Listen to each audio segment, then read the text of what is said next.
Hey everybody, welcome to installment number 3 of the muscular system. Let's go over to the classroom and see what your assignment is for today. Okay, so today's lesson that you are seeing this morning are log into Kia and take your quiz called Muscular System Quiz number 2. That will be all about the origins and insertions and movements. And today we're going to take a look at the muscles themselves. So we're going to start learning names of muscles, and you're going to start to do some research on muscles. So these lessons, the next 3 lessons, should be fairly quick as far as these videos are concerned. They shouldn't be in the 40-minute range anymore. They should be more in the 15 to 20-minute range. And more work is going to be on your end when you do the research of these muscles. But it shouldn't take too long. It's pretty straightforward on Google. So what I asked you to do last time I posted was I had asked you to create a chart. And if you didn't create the chart last time, you can still create it this time. It's not that big of a deal, but you're just going to have to do more work if you didn't do it before, and that's okay. But what I want you to do is I wanted you to make a chart. And on that chart, I wanted you to have 4 columns going across the top. And the column should have read muscle, should have been the first column with a muscle name. The second column should have been origin. Third column, insertion. And the fourth column, action. Okay. And what I'm going to do is that we are going to go through the muscles over the next 3 lessons. So this lesson plus another 2 lessons. So you can see March 30th is the next one, and then April 2nd is the one after that. In this lesson, we're going to talk about the muscles of the head and neck. Okay. And as I tell you what muscles you need to know, I have 3 pictures up here of muscles that you need to know. You should be writing them down, and you are going to put the names of all the muscles that I tell you underneath the column that says muscle name, okay, or muscle group, or just muscle, whatever it is. I'm going to be keeping track of what muscles I tell you, and those are the muscles that you are to do. You're not going to be responsible for every single muscle of the head and neck, just the ones I tell you, okay? Then, after I am done showing you where those muscles are, what those muscles look like, it's going to be your homework to then fill out the rest of the chart. So you have to tell me the origin of that muscle, and don't just say, the sternum. Be very specific. If the definition of the origin of a certain muscle is on the lateral portion of the manubrium of the sternum, say that. Don't just say on the sternum. Okay? Be as specific as you can be. Okay?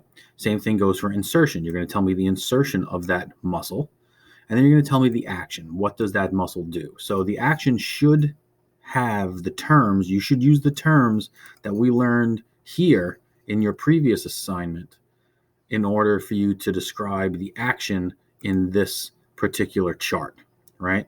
So you don't want to tell me it lifts up the arm. You want to tell me that it abducts the arm. You don't want to tell me that it makes the shoulders go up. You want to say that it elevates the shoulders, okay? So in the action column, you want to use those anatomical movement terminology that we learned from the last assignment, okay? So let's get to it. All right, so muscles of the head and neck. So I want to look at a lateral picture here. Now, there are lots of things that are labeled, and you don't have to know every single thing that is labeled, but there are certain things I want you to know, okay? So one of the muscles that I want you to know, let's erase that, okay? One of the muscles that I want you to know is the muscle that goes around the eye, okay? And this is a circular muscle, and it's called the orbicularis. It's called the orbicularis oculi. Okay. Okay. Orbicularis means circular. Okay. And oculi refers to oculus, okay, which is going to be around the eye. There is another orbicularis muscle over here, and it is called the orbicularis oris. and it's a circular muscle that goes around the mouth. And when I bring you to, when I show you a diagram from the frontal section of the face, you'll be able to see it a little bit better. Okay. The reason they're circular is because they want to close an orifice. Okay. We have lots of circular muscles around the body. We have circular muscles at the beginnings and the ends of our stomach. They're called sphincter muscles. We have one in our anus. Our anus is a sphincter muscle, and they close holes, right? Your eye is a hole. If you remove the eyeball, there's a hole there. Your mouth is a hole. Your anus is a hole. And all of them need to be shut in order to function properly. So when you want to close your eyes, these orbicularis muscles close the hole or close over the hole. Same thing here. They close up the hole of the mouth. They close up the hole of the anus. Okay. And they are circular muscles. Okay. So those are two muscles right there. So I'm going to just keep a running list so I know. So orbicularis oris and oculi. Okay. Another one is going to be the zygomaticus. Okay. The zygomaticus is this muscle right here. Okay. This muscle right here.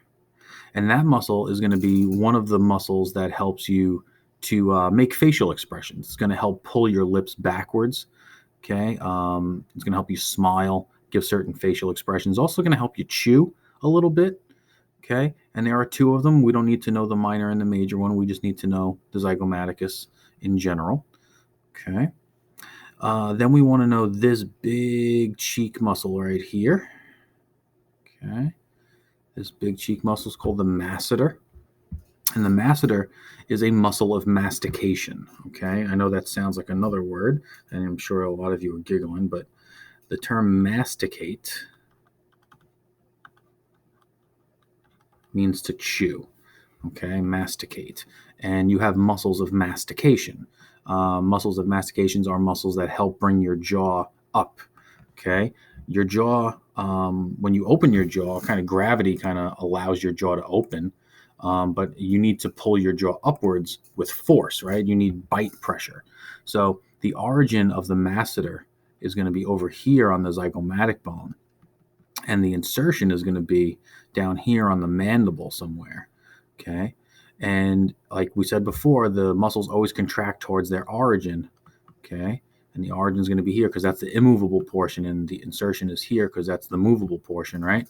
So when you contract this muscle upwards and this muscle shortens in the upward direction towards the zygomatic bone, which is this bone right here, okay, your jaw is going to move up, right? And you're going to clench your teeth right in here, okay?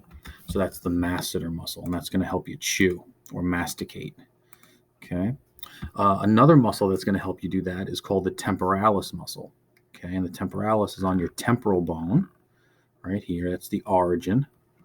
Okay, and it's going to insert. It's actually going to go behind your zygomatic arch, okay, which is your cheekbone, and again attach behind the masseter, okay, onto the mandible, and it's going to contract towards the origin, pulling your jaw upwards, okay, or elevating the jaw. Okay, I'm giving you some answers to your homework already. Okay. So far, what do we need to know? Orbicularis oculi, orbicularis oris, zygomaticus. Okay. The masseter, the temporalis. Okay. Now there's a bone, there's a muscle here, and it's the muscle of the forehead. Okay. And they have it as one of three bones of the epicranius, and that's fine. The name of this muscle is called frontalis. Okay, the frontalis muscle. And the frontalis muscle is named frontalis because it's on the frontal bone of your skull. Okay, and it's going to help make a lot of facial expressions of your forehead, of your eyebrows, things like that when it contracts. Okay. So that's the frontalis. We also want to know the platysma. Okay, the platysma muscle.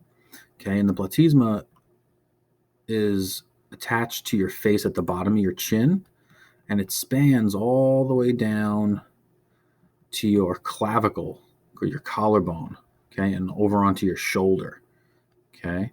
And it actually, okay, so the origin is going to be down here somewhere. The insertion is going to be up here somewhere, okay, and it's going to pull your chin down, right? So when you want to look down towards the floor, okay, and you tilt your head, instead of it being straight up, you tilt your head this way, and your eyes look down towards the floor, and your chin gets closer to your chest. That is your platysma muscle pulling down on your chin towards your chest. Okay.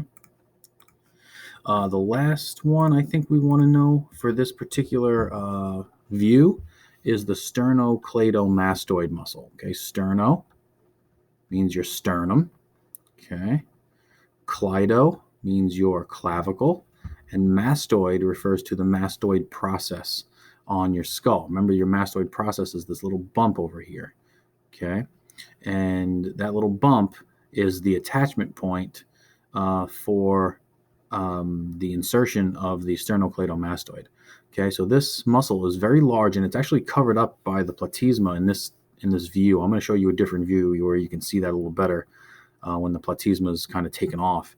And this muscle is going to go from the mastoid to the sternum to the clavicle, and it's going to attach in two spots, actually.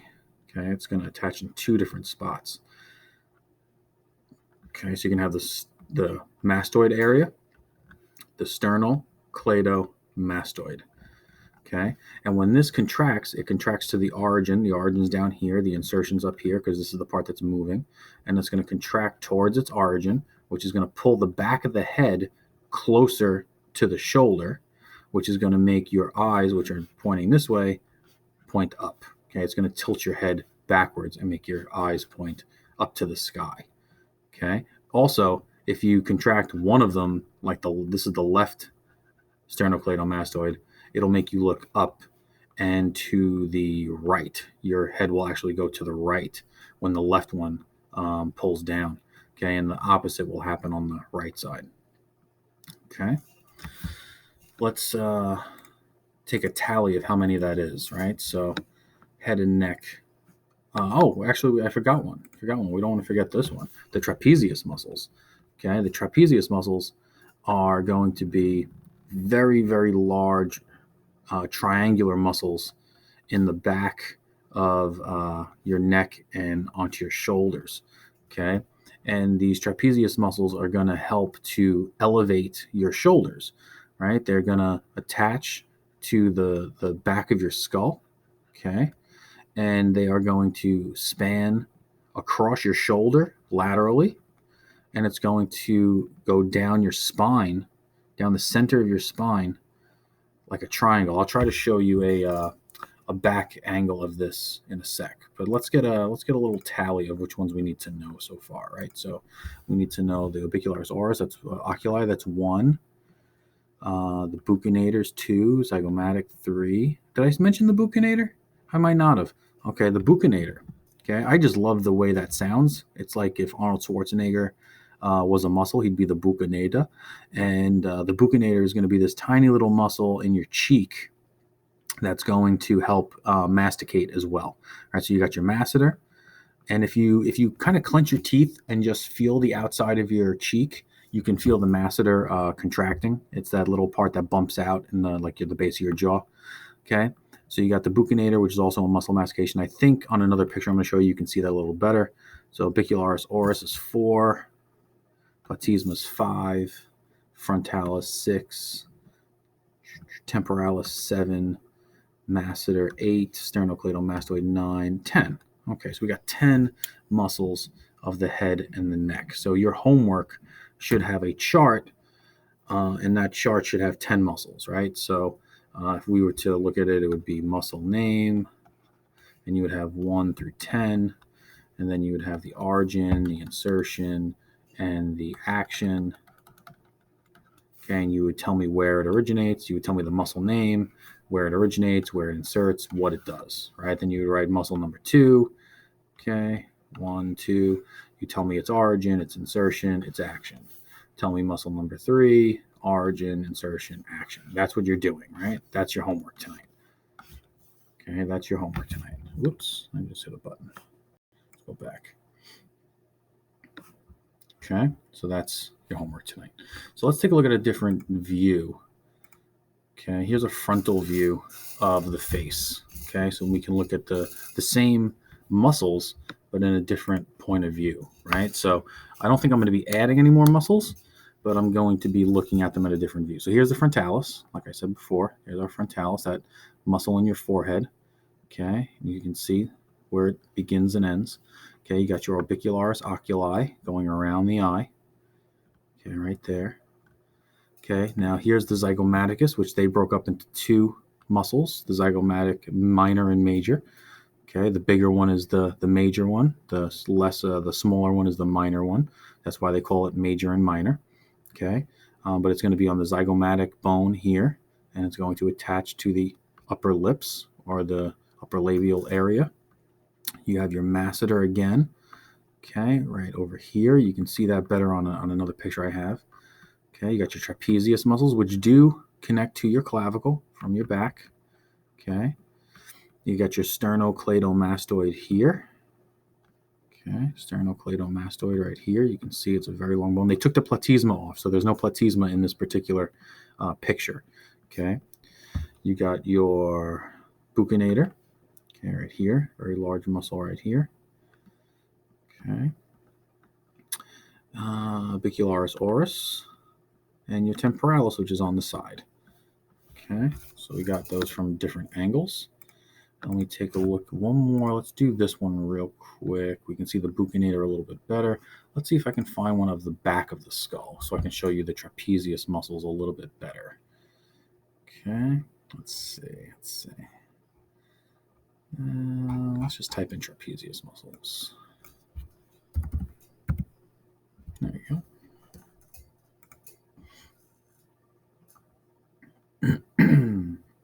There we are. Okay. Trapezius muscles, very big, very large muscle of the back. Okay, very large muscle in the back. We can see that it starts up here near the occipital bone of the skull. It is going to go down your spine.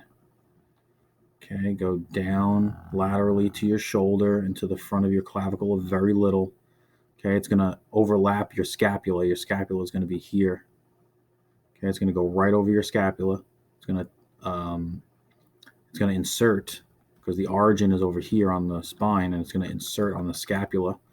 Okay, it's also going to insert on the clavicle. So there might be multiple insertions when you guys look this up, and it's always going to move towards the origin, right? It's going to move in this. Let me change the color of my thing here so you can see it a little bit better. Okay, it's going to move towards the origin, right? It's going to move this direction, it's going to move this direction, it's going to move this direction.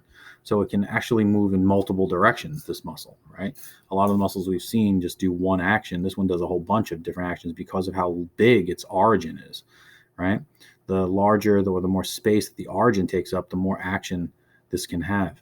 So this is going to elevate, depress, and pinch your scapula in all different directions, right? So if you want to do a shrug, this muscle can help pull your scapulas up. You want to do a pull-up and you want to retract your scapulas, okay? Or if you're doing like a bent over,